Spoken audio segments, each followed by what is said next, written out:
at yung mga debris at pako, bubog at ano po mga nakakasulat. Ngayon po, yan ang problema sa pinakamalaking pagamutan po ng Region 8 mismo, Eastern Visayas Regional Medical Center na ulitin po, na nandun mismo po sa gilid ng dagat.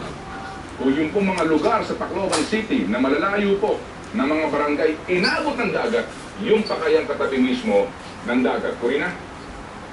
Okay, Ted, sa ngayon ay sinasabing mahigit 100 ang namatay sa Leyte, ano?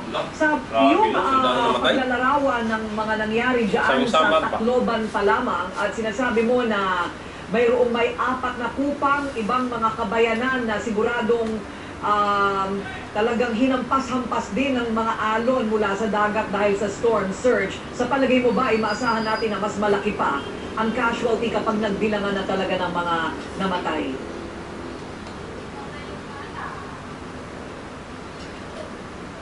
Corina,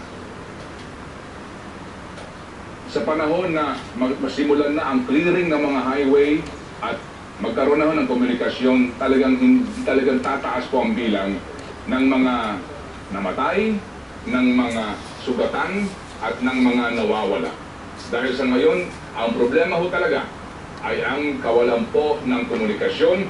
Ultimo kagabi, hindi pa ho nakapag-uusap yung kalihim ng DILG, yung kalihim ng Defense Department, yung gobernador ng Leyte, yung City Mayor of Tacloban sa kawalan po ng komunikasyon. Dahil ultimo ang kalihim po ng Defense Department na mayroong satellite phone, ano po, limitado na yung kanilang paggamit noong una at di pa ho nila nahawakan yung sat phone.